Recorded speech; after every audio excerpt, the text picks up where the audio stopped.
Hello everyone, welcome back to a new video. उम्मीद करता हूँ यार आप सब खैरियत से होगे और आपने अपना अपना प्रोसीजर तो शुरू कर ही लिया होगा। लेकिन अगर आपने शुरू नहीं किया तो ये वीडियो आपके लिए बहुत बेनिफिशियल होने वाली है, क्योंकि इसमें मैं टोटल अपना एक्सपेंस आपके साथ शेयर करने वाला हूँ कि भाई मैंने कैसे कितने से शुरू किया और कितने में जाके ख़त्म किया। क्योंकि मोस्ट ऑफ जो स्टूडेंट्स होते हैं उनको ये बात बिल्कुल पता नहीं होती। भाई प्रोसीजर शुरू कर देते हैं, कुछ खुद कर देते हैं, कुछ कंसल्टेंट के थ्रू करवाते हैं, जाके सिर्फ उन्हें कहते हैं कि सर हमने यूके जाना है, और वो भाई उनको पर्ची बना के दे देता है कि भाई इतने पैसे लगेंगे, इतने इतने। तो वो सिर्फ ऊपर ऊपर से आपको बताएगा, लेकिन जब आपने उनको पैसे दे ही जाने तो आपको पता लगेगा कि भाई मेरा कितना पैसा लग गया है। तो आपने मेरी इस वीडियो से लगाना सिर्फ अंदाज़ा कि हमारा इतना पैसा लग जाएगा। आपने अपने खर्चे के साथ इस वीडियो को बिल्कुल रिलेट नहीं करना, क्योंकि मेरे टाइम पे पाउंड का रेट और था, मेरे टाइम में फीसिस का रेट और था। पाकिस्तान, बांग्लादेश, इंडिया, जहाँ से भी जो भी ये वीडियो देख रहा है, तो भाई प्रोसीजर सबका तकरीबन सेम होता है। कुछ चेंजेस होती हैं, वो भी मैं वीडियो में बताऊंगा। लेकिन आपने मेरे जितने भी एक्सपेंस है सिर्फ उसके साथ रिलेट करना है कि यार हमारा भी इतना एक्सपेंस आ सकता है। अगर इसका इतना एक्सपेंस आया तो हमारा अभी पाउंड का रेट ये है, हमारे यहाँ पे फ़ीस इतनी है, तो आपको बिल्कुल अंदाज़ा हो जाएगा कि यार मेरे इतने अखराजात होने वाले हैं। तो सबसे पहले तो भाई चैनल को कर दो सब्सक्राइब और उसके बाद वीडियो को देखना एंड तक।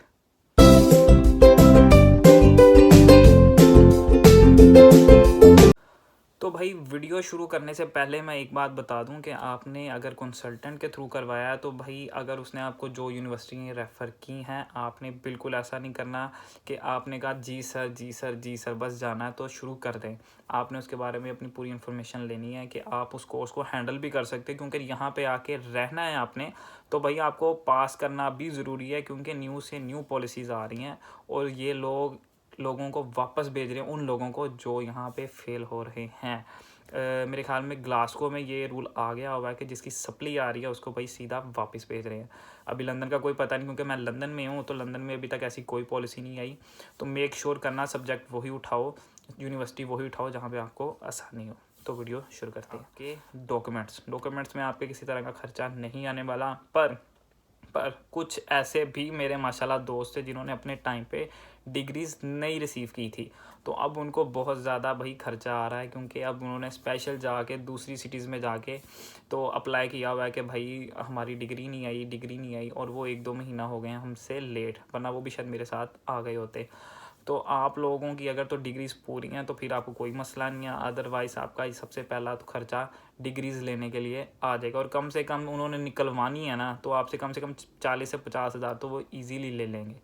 और ये काम बिल्कुल फ्री वाला है जो आप पैसे दे के करवाओगे। तो मेक श्योर करना अपनी डिग्रीज़ अपने पास संभाल के रखना।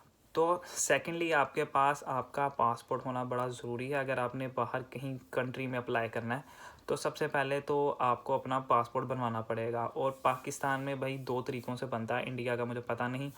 पाकिस्तान में ये है कि भाई अगर तो आपने अर्जेंट बनवाना है, ठीक है, यानी प्राइवेट बनवाना है, होता वो भी गवर्नमेंट के अंडर ही होता है, लेकिन सेमी गवर्नमेंट कह लो आप, तो वो कम से कम आपसे चार्ज करेंगे 7,000 रुपीज़, और वो आपको कम से कम 3 दिन में बन के आ जाता है। लेकिन अगर तो आपने अपना प्रोसीजर बिल्कुल टाइम पे शुरू किया हुआ है तो आपको कोई ज़रूरत नहीं भाई इतने पैसे लगाने की।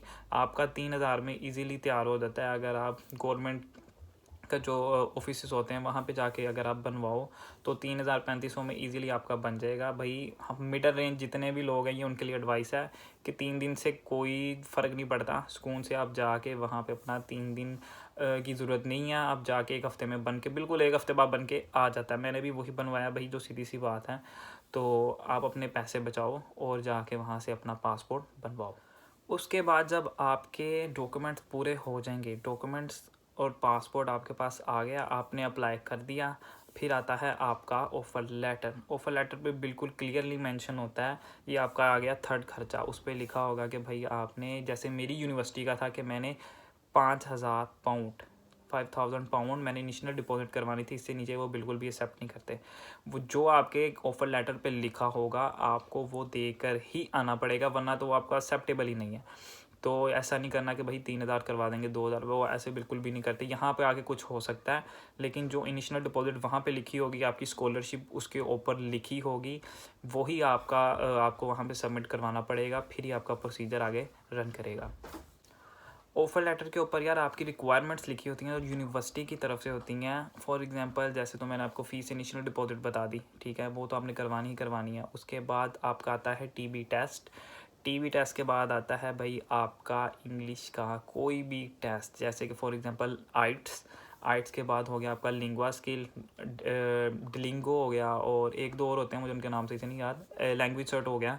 तो क्योंकि मैंने लिंग्वा स्किल को हाथ लगाया था मुझे वही अच्छे से याद है, और उसमें भी कोई मेरे 6.5 बैंड आए थे, और उसकी आपकी कॉस्ट आ सकती है almost, it depend on you, ठीक है। और इसमें लक बहुत काम करती है, क्योंकि मैंने ये 3 बार दिया था, एक बार में भी हो जाता है, लेकिन ये क्योंकि हमने ऑनलाइन देना होता है तो उसमें ये होता है कि वो आपको क्लेम कर सकते हैं कि यार आप चीट कर रहे हो, या हमें किसी तरह की नॉइज़ आई है। मेरे ख्याल में तो यार भाई ये भी गेम है, ठीक है, पैसा बनाने की गेम है।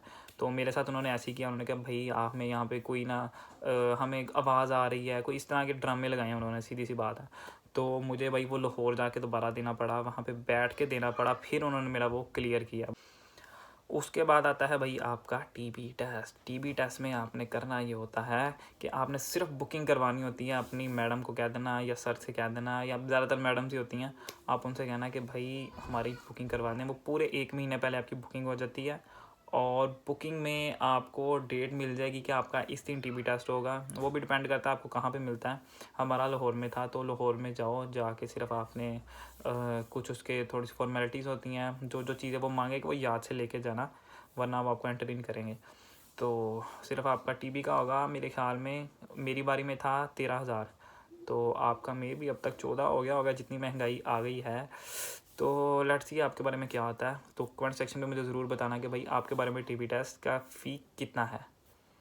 और उसके बाद भाई सबसे बड़ा खर्चा आता है बैंक स्टेटमेंट। बैंक स्टेटमेंट सबसे ज़्यादा इम्पोर्टेंट है, क्योंकि बैंक स्टेटमेंट में आपने उनको कम से कम 4.5 to 5 मिलियन शो करवाने होते हैं। ये भी सबके लिए नहीं है, मैं दोबारा बता रहा हूँ, सबके लिए नहीं है। मेरी फ़ीस से बिल्कुल रिलेट नहीं करना, क्योंकि मेरी 15,000 फ़ीस थी, और मैंने इनिशियल 5 करवाया था। उसके बाद मेरे पास 4.5 लाख मुझे शो करवाना था, और मैंने वो शो करवाया।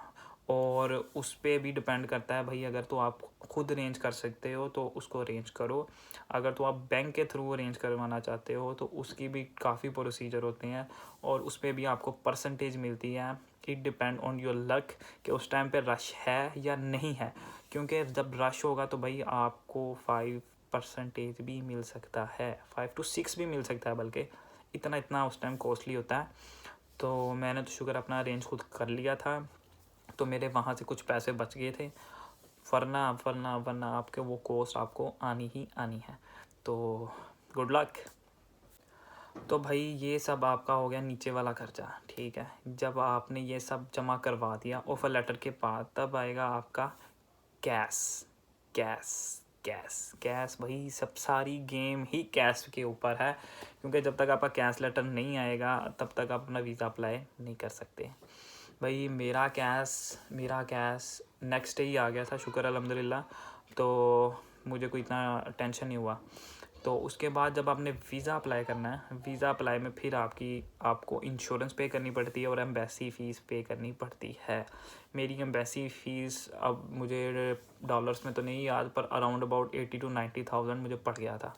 उसके बाद आपको आता है इंश्योरेंस। इंश्योरेंस क्या होता है भाई? इंश्योरेंस ये होता है कि आपने जब किसी दूसरे मुल्क में जाके उनका मेडिकल यूज़ करना है, क्योंकि यहाँ पे सब कुछ फ्री है, तो आपको उसकी इंश्योरेंस पहले भर के आनी पड़ती है। और मेरी इंश्योरेंस ऑलमोस्ट 5 लाख से ऊपर थी। तो ये आपके कोर्स पे डिपेंड करता है, मेरा कोर्स थोड़ा लंबा है।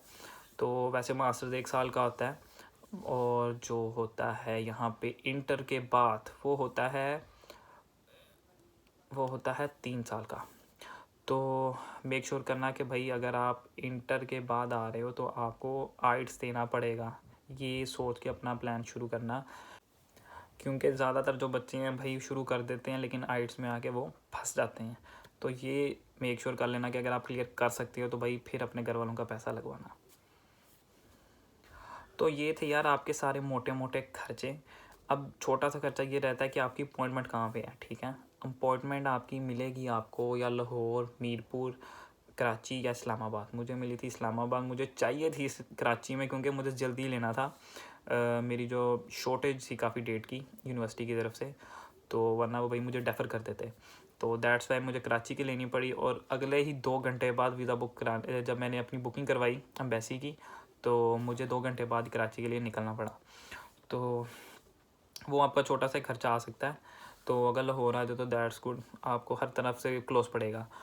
उसके बाद ये एक खर्चा रहता है आपकी टिकट का, और जो पैसे आपने यहाँ लेके आने हैं। और भाई कम से कम 1000 पाउंड टू 1200 पाउंड लेके आना यहाँ इजीली लग जाता है। ठीक है, शुरू में तो बच्चा गलती ही ये करता है कि थोड़ी थोड़ी सी चीज़ों के पैसे लगाता रहता है, लेकिन जब ख़त्म होने वाले होते हैं उसको तब पता लगता है कि कमाना मुश्किल है और यहाँ लगाना बहुत आसान है। तो उम्मीद करता हूँ भाई ये मेरी वीडियो अगर अपने साथ आप रिलेट करोगे तो आपको कुछ मदद मिलेगी। और अगर आपको लगता है कि भाई आपको कुछ फ़ायदा हुआ है तो भाई वीडियो को करो लाइक और चैनल को करो सब्सक्राइब, और वीडियो को करो अपने उस दोस्त के साथ शेयर जिसने भाई आगे आना है, ताकि वो भी रिलेट कर सके कि भाई मेरा इतना एक्सपेंस आएगा। तो उम्मीद करता हूँ भाई वीडियो का आपको कुछ ना कुछ तो फ़ायदा हुआ होगा। अगर कुछ फ़ायदा हुआ है तो वीडियो को करो लाइक, चैनल को करो सब्सक्राइब। मिलते हैं इंशाल्लाह नेक्स्ट वीडियो में। अल्लाह हाफिज़।